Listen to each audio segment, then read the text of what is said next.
प्रेम से बोलिए प्रथम पूज्य गणेश भगवान की जय। भगवान श्री हरि विष्णु की जय। माँ लक्ष्मी की जय। ग्यारस माता की जय।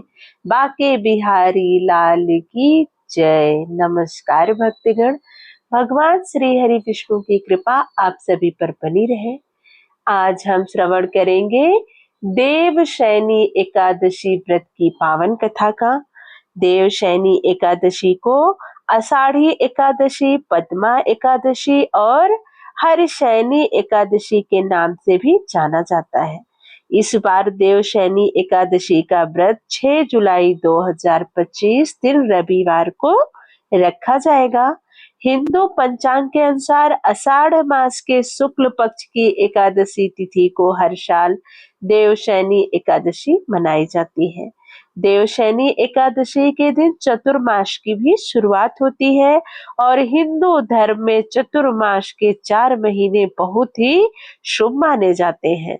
मान्यताओं के अनुसार इस दिन भगवान विष्णु क्षीर सागर में 4 महीने के लिए योग निद्रा में चले जाते हैं और सीधा प्रबोधनी एकादशी यानी देव उठनी एकादशी पर जागते हैं और इसी दिन से सृष्टि का कार्यभार देवों के देव महादेव जी संभालते हैं। तो आइए हम कथा का श्रवण करते हैं। कथा की शुरुआत हम करेंगे प्रथम पूज्य गणेश भगवान की पावन कथा से। एक बार प्रेम से बोलिए विघ्नहर्ता गणेश भगवान की जय। गौरी पुत्र गणेश भगवान की जय। सभी देवी देवताओं की जय। एक समय की बात है, एक बुढ़िया माई थी। वो मिट्टी के गणेश जी की पूजा करती थी। वो मिट्टी जी के गणेश जी बनाए और वह गणेश जी गल जाए। उनके घर के सामने एक सेठ का मकान बन रहा था। वो मकान बनाने वाले कारीगरों से बोली कि हे कारीगर, तुम मेरे लिए एक पत्थर के गणेश जी बना दो। मिस्त्री बोले, जितने में बुढ़िया माई हम तेरा पत्थर का गणेश जी गढ़ेंगे उतने में तो अपनी दीवार न चिनेंगे। बुढ़िया को गुस्सा आ गया। वो बोली, राम करे तुम्हारी दीवार टेढ़ी हो जाए। बुढ़िया के ऐसे कहते ही उसकी दीवार टेढ़ी हो गई। वो जितनी बार दीवार बनावे उतनी बार वो टेढ़ी हो जाती। इस तरह कहते कहते शाम हो गई। शाम को सेठ जी आए। उन्होंने कहा कि आज कुछ भी नहीं किया। तब कारीगरों ने बताया कि एक बुढ़िया माई आई थी, वो कह रही थी मेरा पत्थर का गणेश बना दो। हमने नहीं बनाया तो उसने कहा तुम्हारी दीवार टेढ़ी हो जाए। तब से दीवार सीधी ही नहीं बन रही है। सेठ ने उस बुढ़िया को बुलाया। सेठ ने कहा, हम तेरा सोने का गणेश गढ़ देंगे, बस हमारी दीवार सीधी कर दो।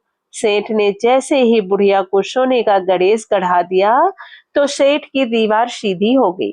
जैसे सेठ की दीवार सीधी करी, हे विघ्नहर्ता, हे गणेश भगवान, वैसी हम सबकी सीधी करना। कथा कहने वाले, सुनने वाले और हुंकारा भरने वाले सबके मनोरथ को पूर्ण करना। प्रेम से बोलिए गणेश भगवान की जय। आइए अब देवशयनी एकादशी की पावन कथा का श्रवण करते हैं। एक बार प्रेम से बोलिए ओम नमो भगवते वासुदेवाय। धर्मराज युधिष्ठिर बोले कि हे भगवान, आषाढ़ माह के शुक्ल पक्ष की एकादशी का क्या नाम है और उस दिन कौन से देवता की पूजा होती है तथा उसकी विधि क्या है? हे भगवान, यह सब मुझे विस्तार पूर्वक कहिए। श्री कृष्ण भगवान बोले, हे राजन, एक समय नारद जी ने ब्रह्मा जी से यही प्रश्न पूछा था। तब ब्रह्मा जी बोले, हे नारद, इस एकादशी का नाम पद्मा है। इसके व्रत करने से विष्णु भगवान प्रसन्न होते हैं। मैं यहाँ एक पौराणिक कथा कहता हूँ, तुम ध्यान पूर्वक इसका श्रवण करो। सूर्यवंशी मंधाता नाम का एक राजर्षि था। एक समय उस राजा के राज्य में 3 वर्ष तक जल वर्षा न हुई, जिससे राजा के राज्य में अकाल पड़ गया और प्रजा अन्न की कमी के कारण अत्यंत दुखी रहने लगी। एक दिन प्रजा राजा के पास जाकर प्रार्थना करने लगी, हे राजन, समस्त विश्व की सृष्टि का मुख्य कारण वर्षा है। इसी वर्षा के अभाव से राज्य में अकाल पड़ गया है और अकाल से प्रजा मर रही है। हे राजन, आप कोई ऐसा उपाय बताइए जिससे हम लोगों के दुख दूर हो। इस पर राजा मंधाता बोला कि आप लोग ठीक कह रहे हैं। वर्षा से ही अन्न उत्पन्न होता है। वर्षा ना होने से आप लोग बहुत दुखी हैं। राजा के पापों के कारण ही प्रजा को दुख भोगना पड़ता है। मैं बहुत सोच विचार कर रहा हूँ, फिर भी मुझे अपने कोई दोष नहीं दिखाई दे रहे हैं। मैं आप लोगों के दुख को दूर करने के लिए बहुत यत्न कर रहा हूँ। ऐसा कहकर राजा मंधाता भगवान की पूजा कर कुछ मुख्य आदमियों को साथ में लेकर वन को चल दिए। वहां वह ऋषियों के आश्रम में घूमते घूमते अंत में ब्रह्मा के पुत्र अंगिरा ऋषि के पास पहुंचे। वहां मुनि अभी नित्य कर्म से निवृत्त हुए थे। राजा ने उनके सम्मुख प्रणाम किया और मुनि ने उनको आशीर्वाद दिया। बोले, हे राजा, आप कुशल पूर्वक तो हैं तथा आपकी प्रजा भी कुशल पूर्वक होगी।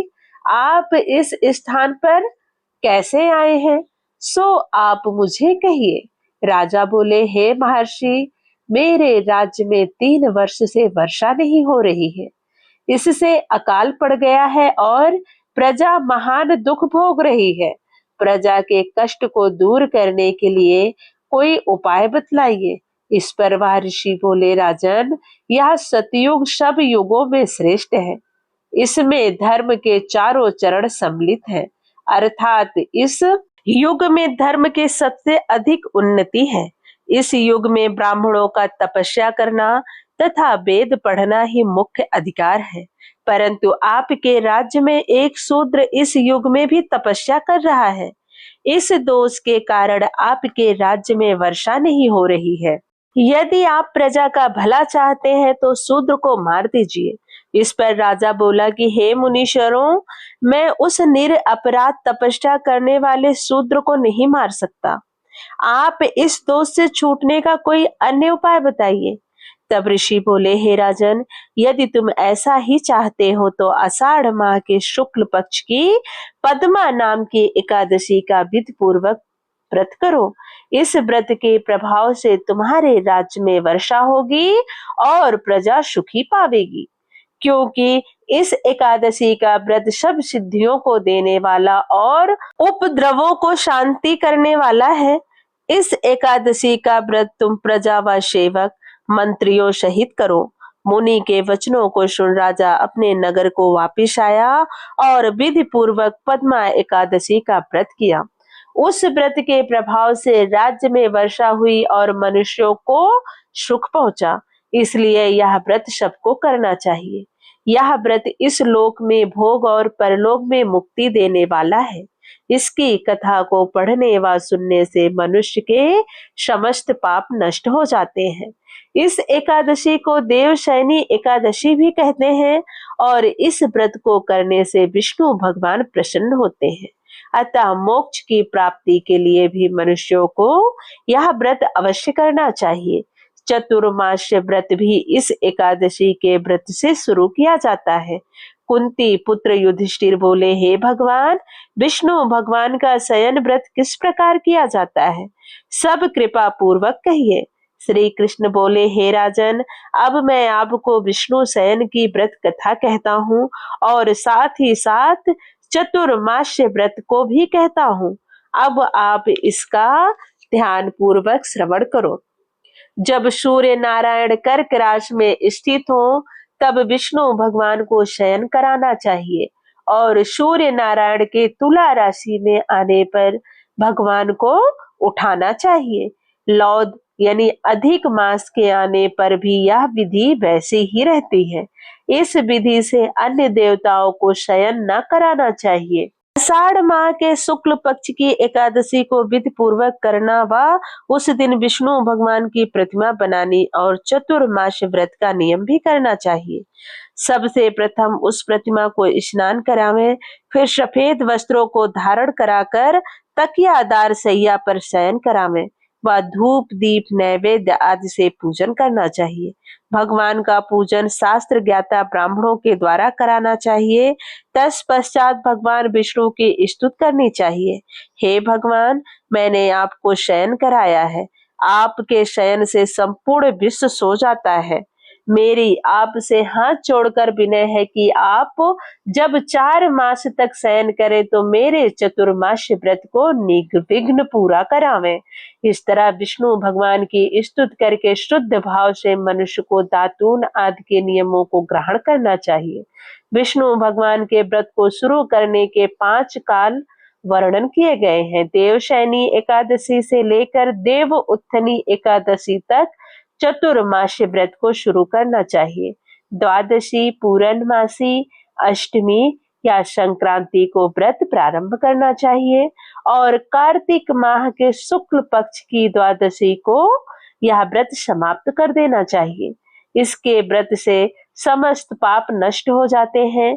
जो मनुष्य इस व्रत को प्रतिवर्ष करते हैं वह सूर्य के समान दैत्यमान विमान पर बैठकर विष्णु लोक को जाते हैं। हे राजन, अब आप इसका पृथक पृथक फल सुने। जो मनुष्य देव मंदिरों में रंगीन बेल बूटे बनाता है उसे 7 जन्म तक ब्राह्मण की योनि मिलती है। जो मनुष्य चतुर्मास के दिनों में विष्णु भगवान को दही, दूध, घी, शहद और मिश्री के द्वारा स्नान कराता है वह वैभवशाली होकर सुख भोगता है। जो मनुष्य श्रद्धा पूर्वक भूमि, स्वर्ण, दक्षिणा आदि ब्राह्मणों को देता है वह स्वर्ग में जाकर इंद्र के समान सुख भोगता है। जो विष्णु भगवान की स्वर्ण प्रतिमा बनाकर धूप, दीप, पुष्प, नैवेद्य आदि से भगवान की पूजा करता है वह इंद्र लोक में जाकर अच्छे सुख भोगता है। जो मनुष्य चतुर्मास के अंदर नित्य प्रति तुलसी जी भगवान को अर्पित करता है या स्वर्ण की तुलसी अर्पित करता है वह स्वर्ण के विमान पर बैठकर विष्णु लोक को जाता है। जो मनुष्य विष्णु भगवान की धूप दीप से पूजा करते हैं उनको अनंत संपत्ति मिलती है। जो मनुष्य इस एकादशी से कार्तिक के महीने तक अश्वत्थ वृक्ष और विष्णु की पूजा करते हैं उनको विष्णु लोक की प्राप्ति होती है। इस चतुर्मास्य व्रत में जो मनुष्य संध्या के समय देवताओं तथा ब्राह्मणों को दीपदान करते हैं तथा ब्राह्मणों को सोने के कंबल और वस्त्र देते हैं वे विष्णु लोक को जाते हैं। जो मनुष्य भक्ति पूर्वक भगवान का चरणामृत लेते हैं वह इस संसार के आवागमन के चक्र से छूट जाते हैं। जो विष्णु मंदिर में नित्य प्रति 108 बार गायत्री मंत्र का जाप करते हैं वह पापों में लिप्त नहीं होते। जो मनुष्य पुराण तथा धर्म शास्त्र को सुनते हैं और वेद पादी ब्राह्मणों को वस्त्रों तथा स्वर्ण सहित उनका दान करते हैं वे दानी, धनी, ज्ञानी और कीर्तिमान होते हैं। जो मनुष्य विष्णु भगवान या शिव जी का स्मरण करते हैं और अंत में उनकी प्रतिमा दान करते हैं वह सब पापों से रहित होकर गुणवान बनते हैं। जो मनुष्य सूर्य नारायण को अर्घ देते हैं और समाप्ति में स्वर्ण रक्त गौदान करते हैं उनको पूरी आयु की स्वास्थ्य देह प्राप्त होती है तथा कीर्ति, धन और बल पाते हैं। चतुर्मास्य में जो मनुष्य गायत्री मंत्र द्वारा तिल से होम करते हैं और चतुर्मास्य समाप्त हो जाने पर तिल का दान करते हैं उनके समस्त पाप नष्ट हो जाते हैं और निरोग शरीर मिलता है तथा सुपात्र संतान प्राप्त होती है। जो मनुष्य चतुर्मास्य व्रत में अन्न से होम करते हैं और समाप्त हो जाने पर घी, घड़ा और वस्त्रों का दान करते हैं वह ऐश्वर्यशाली होते हैं तथा ब्रह्मा के समान भोग भोगते हैं। जो अश्वत्थ वृक्ष की पूजा करते हैं तथा अंत में स्वर्ण सहित वस्त्रों का दान करते हैं उनके समस्त पाप नष्ट हो जाते हैं। जो मनुष्य तुलसी जी को धारण करते हैं तथा अंत में विष्णु भगवान के निमित्त ब्राह्मणों को दान करते हैं वे विष्णु लोक को जाते हैं। जो मनुष्य चतुर्मास व्रत में भगवान के शयन के उपरांत उनके मस्तक पर नित्य प्रति दूध चढ़ाते हैं और अंत में स्वर्ण की दूर्वा दान करते हैं तथा दान देते समय जो इस प्रकार स्तुति करते हैं कि हे दूर्वे, जिस भांति इस पृथ्वी पर शाखाओं की छोटी छोटी शाखाओं सहित फैली हुई हो, उसी प्रकार मुझे भी अजर अमर संतान दो। ऐसा करने वाले मनुष्य के सब पाप छूट जाते हैं और अंत में स्वर्ग को जाते हैं।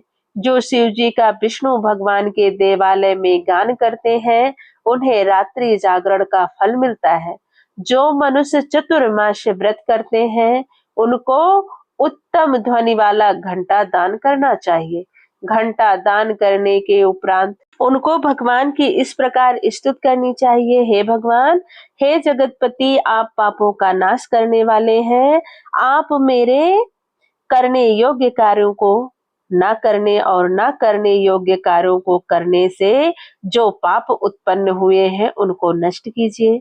चतुर्मास व्रत के अंदर जो नित्य प्रति ब्राह्मणों को चरणामृत पान कराते हैं, वे समस्त पापों तथा दुखों से छूट जाते हैं और वे आयुवान लक्ष्मीवान होते हैं। जब चतुर्मास समाप्त हो जाए तो 2 गौ के दान करना चाहिए। यदि गौ दान ना कर सके तो वस्त्र दान अवश्य करना चाहिए। जो ब्राह्मण को नित्य प्रति नमस्कार करते हैं, उनका जीवन सफल हो जाता है और समस्त पापों से छूट जाते हैं। चतुर्मास व्रत की समाप्ति पे जो ब्राह्मण को भोजन कराता है, उसकी आयु तथा धन की वृद्धि होती है। जो मनुष्य अलंकार दक्षिणा को दान करते हैं, वह चक्रवर्ती आयुवान पुत्रवान राजा होते हैं और स्वर्ग लोक में प्रलय के अंत तक इंद्र के समान राज्य करते हैं। जो मनुष्य सूर्य भगवान तथा गणेश जी को निरंतर नमस्कार करते हैं, उनकी आयु तथा लक्ष्मी बढ़ती है और यदि गणेश जी प्रसन्न हो जाएं तो मनवांछित फल पाते हैं। जो गणेश जी और सूर्य की प्रतिमा ब्राह्मण को देते हैं, वे सब काम की सिद्धि होती है। जो मनुष्य दोनों ऋतुओं में महादेव जी की प्रसन्नता के लिए रूपा दान करते हैं, या जो प्रतिदिन तिल और वस्त्रों के साथ तांबे का पात्र दान करते हैं, उनके यहाँ स्वस्थ सुंदर शिव भक्त पुत्र रत्न की प्राप्ति होती है। चतुर्मास व्रत की समाप्ति पर चांदी पात्र या तांबा पात्र गुड़ और तिल के साथ दान करना चाहिए। जो मनुष्य विष्णु भगवान के शयन करने के उपरांत यथाशक्ति वस्त्र और तिल के साथ स्वर्ण दान करते हैं, उनके समस्त पाप नष्ट हो जाते हैं और इस लोक में भोग तथा परलोक में मोक्ष दोनों प्राप्त होते हैं। जो मनुष्य ब्राह्मणों की धूप पुष्प से पूजा करते हैं और अन्न वस्त्र दान देते हैं तथा चतुर्मास व्रत के समाप्त होने पर शैया दान करते हैं, उनको अच्छे सुख मिलता है और कुबेर के समान धनवान होते हैं। वर्षा ऋतु में जो कोपी चंदन देते हैं, उस पर भगवान प्रसन्न होते हैं और इस लोक में भोग तथा परलोक में मुक्ति पाते हैं।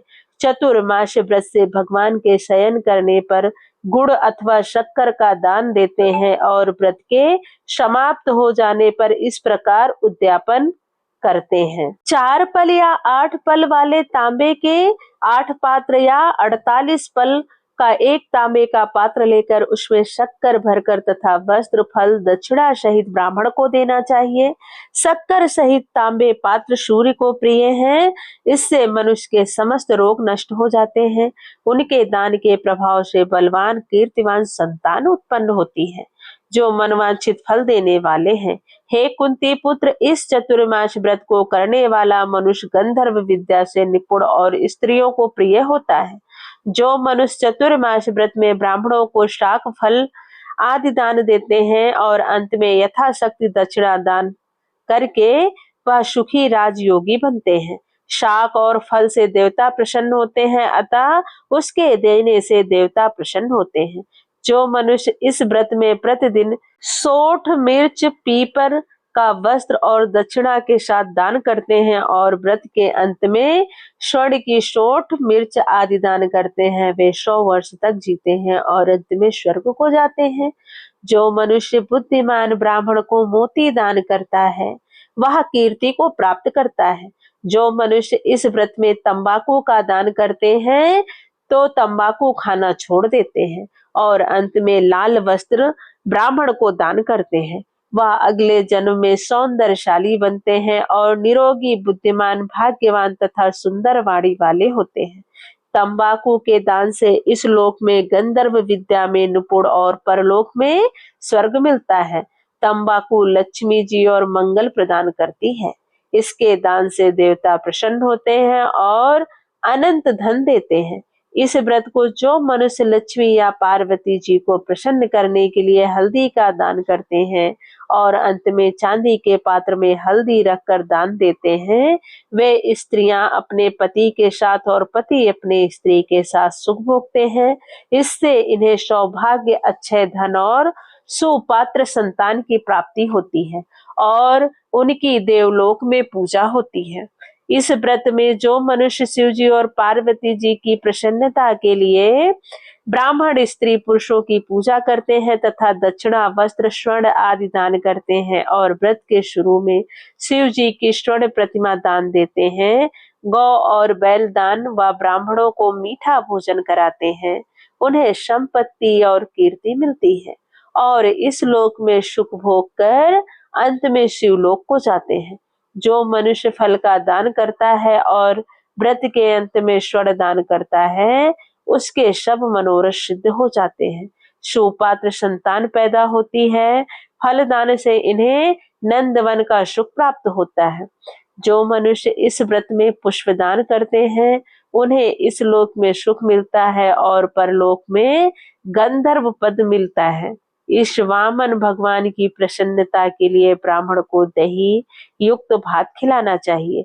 यदि यह नित्य ना हो सके तो 8 अमावस्या, पूर्णमासी और प्रत्येक रविवार या शुक्रवार को अवश्य खिलाना चाहिए। इस व्रत की समाप्ति पर भूमि दान न हो सके तो वस्त्र और स्वर्ण से युक्त पादुका का दान अवश्य करना चाहिए।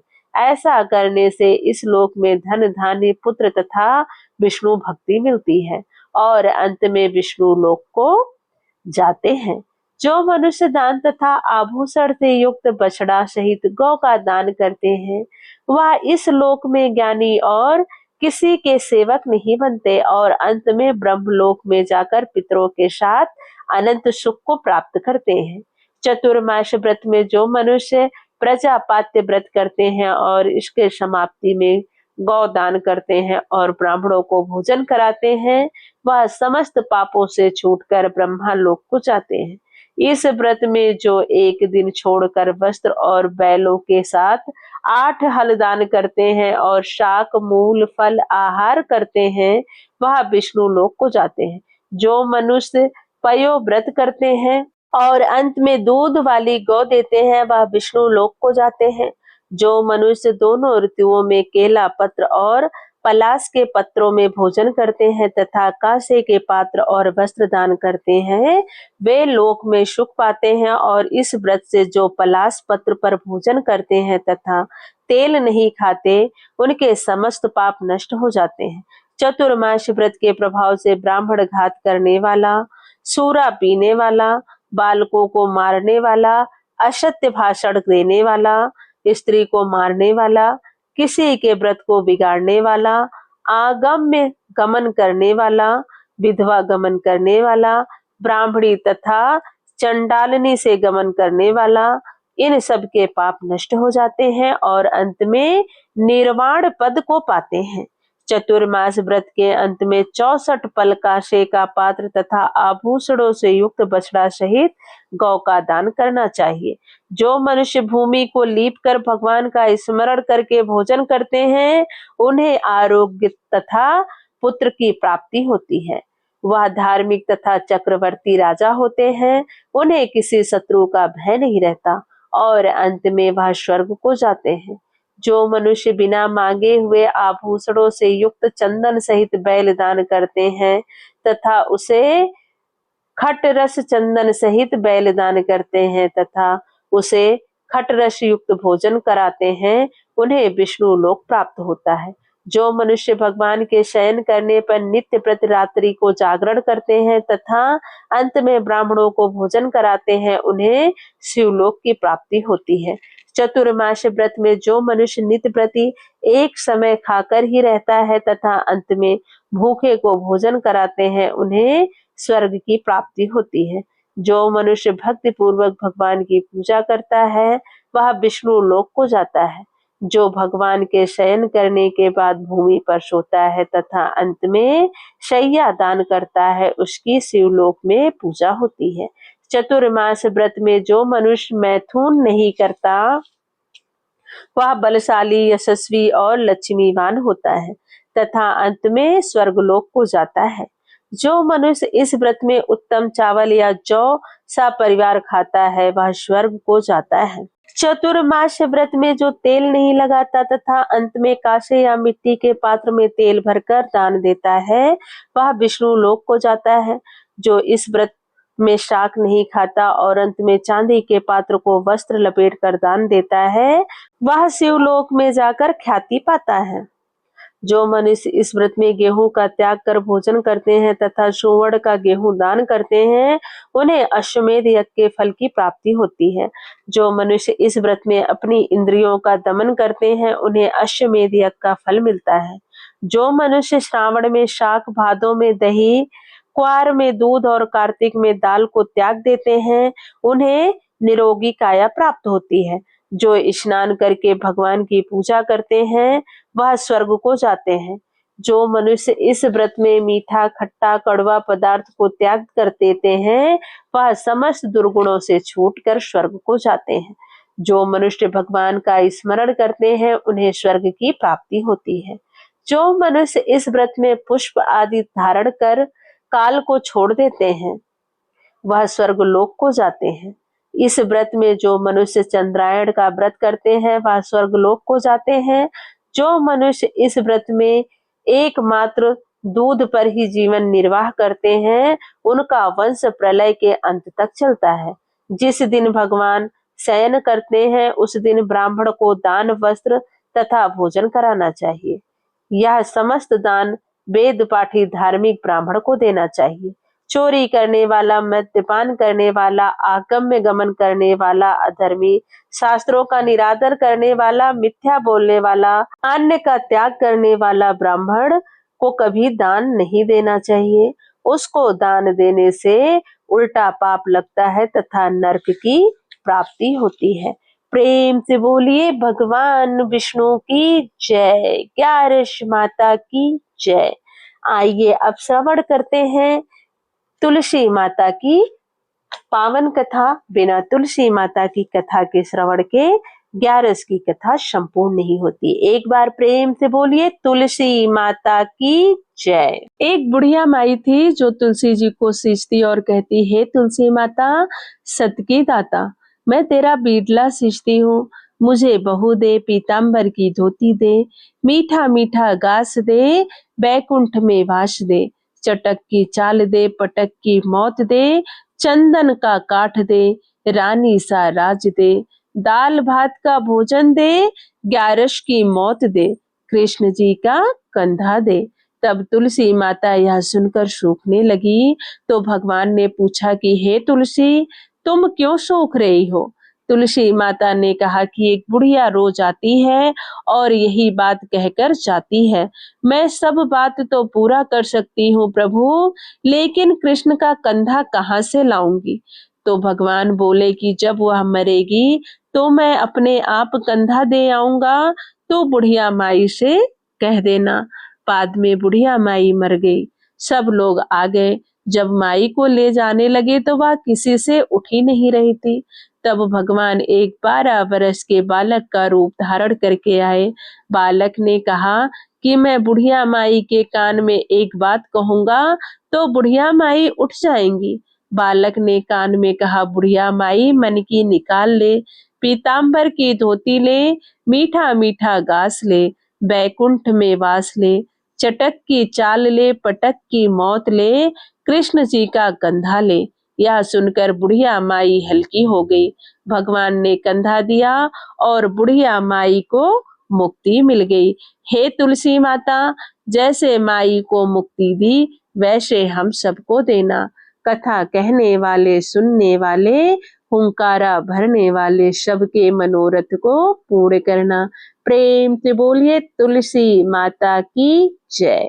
भगवान श्री हरि विष्णु की जय, लक्ष्मी माता की जय, ग्यारस माता की जय, सभी देवी देवताओं की जय। आज हमने श्रवण की देवशयनी एकादशी की पौराणिक कथा। अगर आपको कथा अच्छी लगी हो तो वीडियो को लाइक कीजिए, शेयर कीजिए और चैनल को जरूर सब्सक्राइब कर लीजिए ताकि आपको सारी कथाएं आसानी से मिल सके जो हम अपने चैनल पर डालते हैं। वीडियो के अंत तक बने रहने के लिए धन्यवाद। राधे राधे। जय माता दी।